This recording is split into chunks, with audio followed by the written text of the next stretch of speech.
Welcome back. Bulletin का सिलसिला जारी रखें और आपको बताएं, पंजाब के शहर मियांवाली के थाना ईसा खेल की कबूल खेल पोस्ट पर दहशतगर्दों ने हमला किया, जिससे पंजाब पुलिस ने एक बार फिर पूरे कुव्वत से नाकाम बना दिया। जबकि हमले के दौरान दो जवान जख्मी हो गए। तर्जुमान पंजाब पुलिस के मुताबिक 12 से 14 खवारजी दहशतगर्दों ने रात की तारीकी का फ़ायदा उठाकर कबूल खेल चेक पोस्ट पर रॉकेट लॉन्चर्स और हैंड ग्रेनेड से हमला किया। चेक पोस्ट पर तैनात पंजाब पुलिस के जवान अलर्ट थे, जबकि शदीद जवाबी फायरिंग के नतीजे में बुज़दिल दहशतगर्दों का हमला पसपा कर दिया गया। तर्जुमान पंजाब पुलिस का कहना है कि दहशतगर्दों के हमले में चेक पोस्ट पर तैनात 2 जवान गोली लगने से जख्मी हो गए। दहशतगर्द रात की तारीकी का फ़ायदा उठाकर फरार होने में कामयाब हो गए। इत्तला मिलते ही DPO मियांवाली अख्तर फारूक फौरी तौर पर चेक पोस्ट पहुंचे। वो बालाई मोर्चे पर खुद गए और जवानों को हमला नाकाम बनाने पर शाबाशी दी।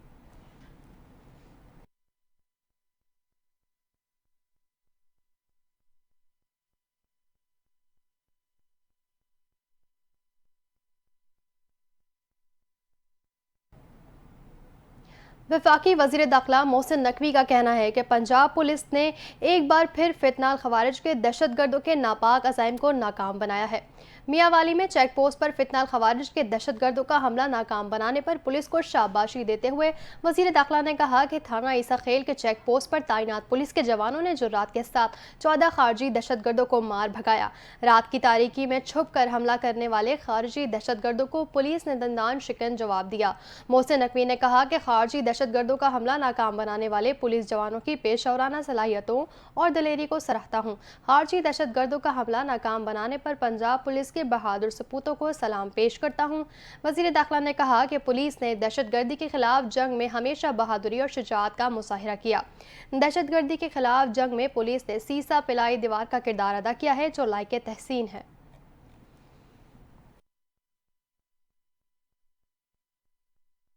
आगे बढ़ें और आपको बताएं, वज़ीर आला बलूचिस्तान सरफराज बुख्ती का कहना है, किसी बलोची ने किसी पंजाबी को नहीं बल्कि दहशतगर्दों ने मासूम शहरियों को शहीद किया है।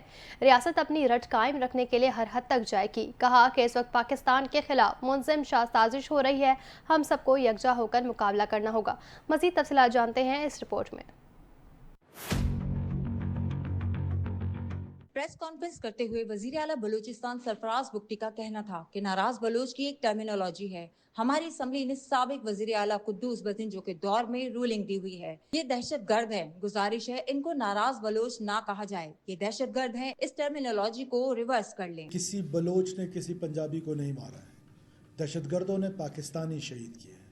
दहशतगर्द की ना कोई कौम है, दहशतगर्द का ना कोई मज़हब है, ना कोई मसलक है।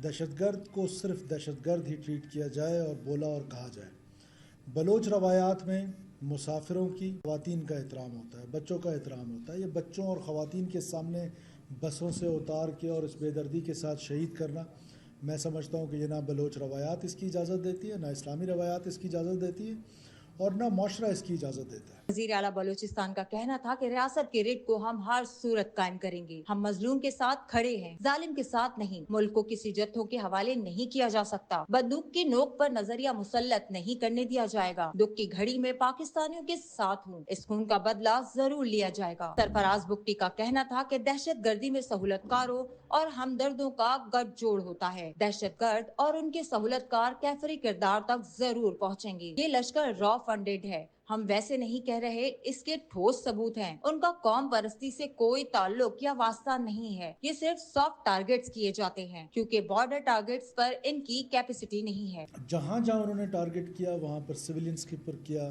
मासूम शहरियों के ऊपर किया, तो कैपेसिटी तो नहीं है। अगर सॉफ्ट टारगेट को ढूंढना है तो मैं समझता हूँ कि 2,000 किलोमीटर सड़कें हैं।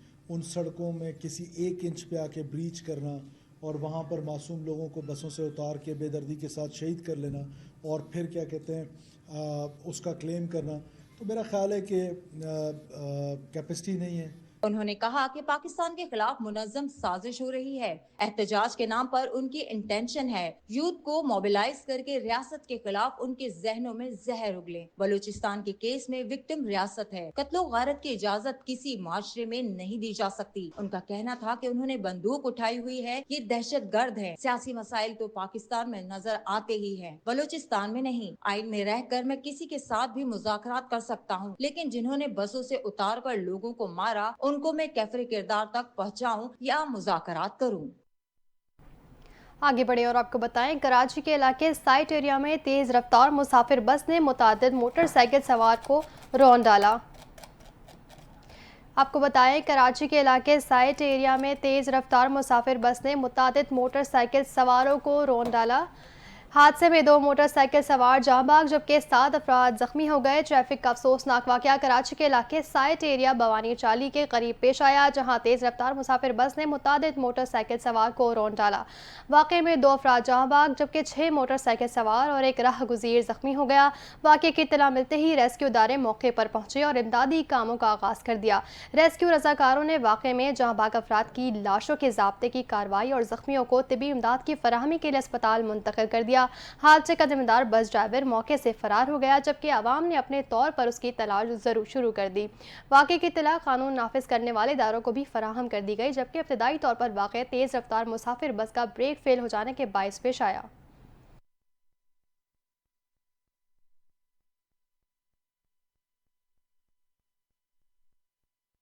आगे बढ़ते हैं और आपको बताते हैं, परवेज इलाही समेत दीगर की पासपोर्ट कंट्रोल लिस्ट की दरख्वास्त में अदालत ने फरीकीन को नोटिस जारी करते हुए जवाब तलब कर लिया। लाहौर हाईकोर्ट परवेज इलाही, रासिख इलाही और जारा इलाही के नाम पासपोर्ट कंट्रोल लिस्ट में शामिल करने के खिलाफ दायर दरख्वास्त पर समाअत हुई। जस्टिस शम्स महमूद मिर्जा ने दरख्वास्तों पर समाअत की। दरख्वास्त में मौक़िफ़ अपनाया गया कि परवेज इलाही पर दर्ज मुकदमात की अदालतों से जमानतें मंजूर हो चुकी हैं। परवेज इलाही 20 सितंबर से 5 अक्टूबर तक उम्रा और यूके के लिए जाना चाहते हैं। परवेज इलाही समेत दीगर के नाम पासपोर्ट कंट्रोल लिस्ट में होने के बायस बुनियादी हुकूक की खिलाफ वर्जी हो रही है।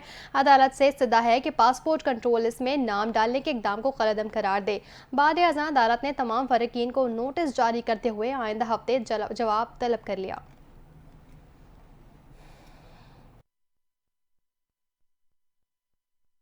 मारूफ माहिर मुआशियात डॉक्टर कैसर बंगाली ने कहा है कि गैर मुल्की कंपनियां मुल्क छोड़कर जा रही हैं।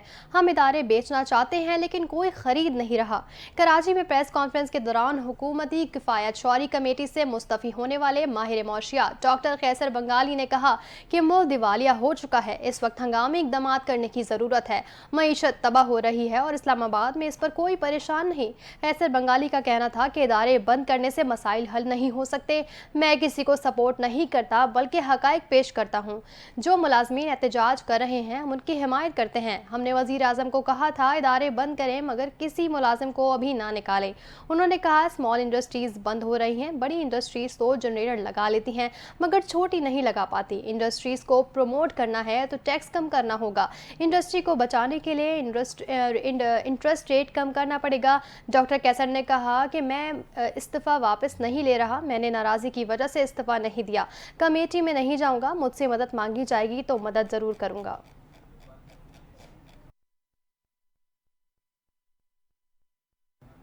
यूटिलिटी स्टोर्स की बंदिश के खिलाफ इस्लामाबाद में मुलाजमीन का धरना दूसरे हफ्ते में दाखिल हो गया। वफाकी हुकूमत और मुलाजमीन के दरमियान हतमी मुज़ाकरात आज मुतवक्का हैं। धरने में यूटिलिटी स्टोर्स की तमाम 3 यूनियंस के मुलाजमीन शरीक हैं। मुजाहिरीन ने मुतालबात के तस्लीम होने तक धरना जारी रखने का ऐलान किया है, जबकि वफाकी हुकूमत और मुलाजमीन के दरमियान फाइनल मुज़ाकरात आज मुतवक्का हैं। 16 अगस्त को वज़ीर आज़म की ज़ेर सदारत इजलास में कमेटी की सिफारिशात पर इंतजामी अखराजात को कम करने और रियासती मशीनरी को हमवार करने की गर्ज से वफाकी हुकूमत ने 5 वजारतों को 28 महकमों को ख़त्म करने का फैसला किया था, जिसके बाद वफाकी हुकूमत ने यूटिलिटी स्टोर्स कॉरपोरेशन ख़त्म करने का फैसला करते हुए यूटिलिटी स्टोर्स के लिए 50 अरब की सब्सिडी भी बंद कर दी थी।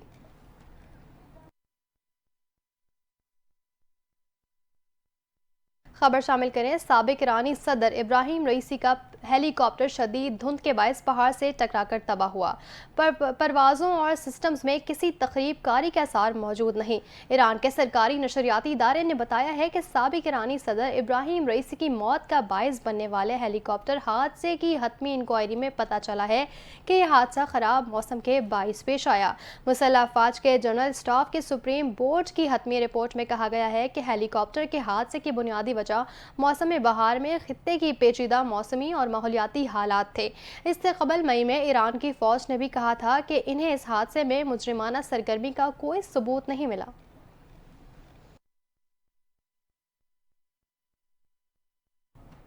गजा के 10 माह के अब्दुल रहमान अबुल जदियान में पोलियो वायरस की मौजूदगी ने गजा में जंग रुकवा दी। गजा में 25 साल में पहली बार पोलियो वायरस की निशानदही हुई है।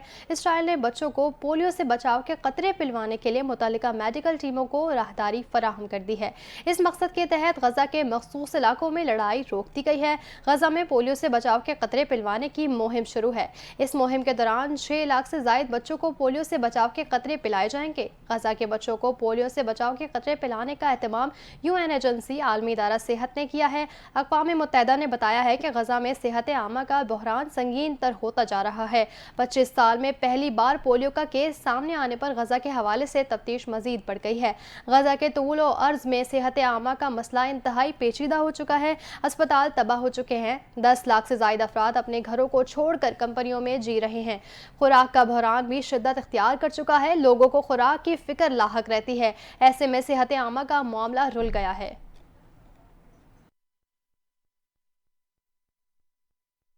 आगे बढ़े और आपको बताएं, खैबर पख्तूनख्वा में मंकी पॉक्स का एक और केस सामने आ गया है, जिसके बाद कुल केसेस की तादाद 4 हो गई है। महकमा सेहत की जानिब से बैरून मुल्क पेशावर आने वाले 47 साल शख्स में मंकी पॉक्स वायरस की तस्दीक की गई है।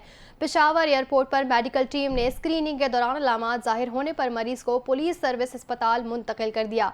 वजीर सेहत KP सैयद कासिम शाह का कहना था कि सूबे में बढ़ते केसेस के पेश नज़र महकमा सेहत ने पेशावर समेत तमाम अजला में मुंतखब सरकारी अस्पतालों में आइसोलेशन वार्ड्स कायम कर दिए हैं। रिपोर्ट के मुताबिक खैबर पख्तूनख्वा में अब तक तमाम केसेस खलीज ममालिक से आए हुए अफराद में पाए गए हैं, जबकि मुकामी सतह पर अभी तक कोई केस सामने नहीं आया है।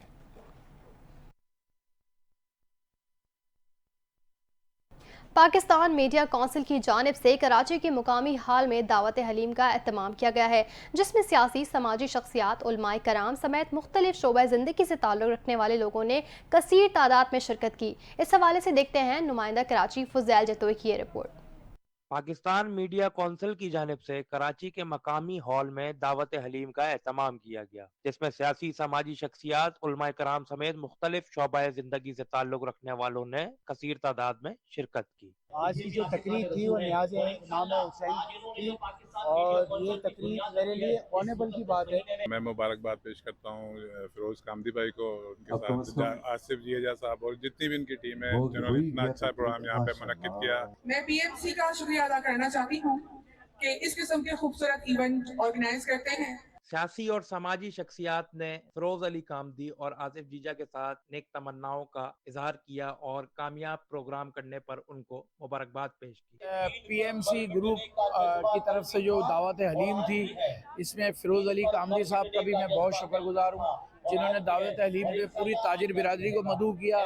PMC को, पाकिस्तान मीडिया कौंसिल को, मुल्क मिल्लत की, इस कौम की खिदमत की सादत अता फरमाए। मेरा भाई आसिफ जेजा है, उसकी मबदून हूँ मैं। मियां खुर्रम शहजाद जो हैं, उनकी मबदून हूँ, जिन्होंने मुझे इस प्रोग्राम में बुलाया।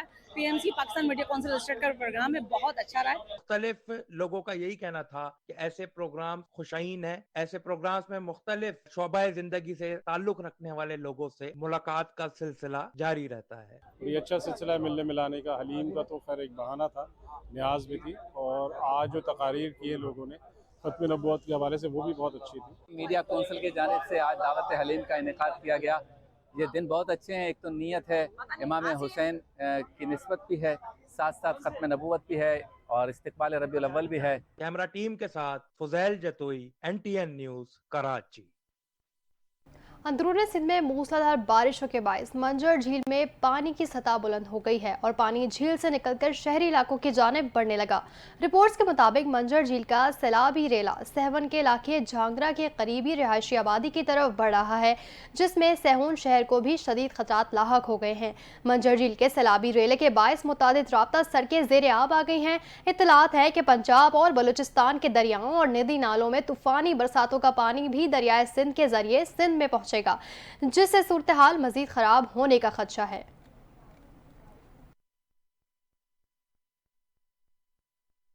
आपको बताएं, कराची वालों के लिए मौसम के हवाले से एक बार फिर खुशखबरी। महकमा मौसमियात के मुताबिक सिंध के मुख्तलिफ अजला में बारिश का नया सिस्टम बरसने के लिए तैयार है। इस हवाले से मजीद तफसीलात जानिए इस रिपोर्ट में। महकमा मौसमियात ने कराची में एक बार फिर मजीद बारिशों की पेशगोई कर दी। महकमा मौसमियात के मुताबिक आज से मरतूब हवाएं खलीज बंगाल से मुल्क के बालाई हिस्सों में दाखिल होंगी। एक मगरिबी लहर मुल्क के मगरिबी हिस्सों पर असरअंदाज होगी। महकमा मौसमियात के मुताबिक बारिश बरसाने वाले सिस्टम के तहत कराची समेत सिंध भर में 3 सितम्बर से गरज चमक के साथ बारिशों का इम्कान है। इदारे के मुताबिक बरसात का सिलसिला 4 सितम्बर तक जारी रहेगा। इस्लामाबाद, पंजाब, KP और कश्मीर में भी बारिश होगी। बलूचिस्तान में 4 सितंबर तक बारिश का सिलसिला जारी रहेगा। खबरें आपने मुलाहिजा की। न्यूज़ स्टूडियो से फिलहाल इतना ही। मजीद अपडेट्स के लिए देखते रहिए NTN न्यूज़।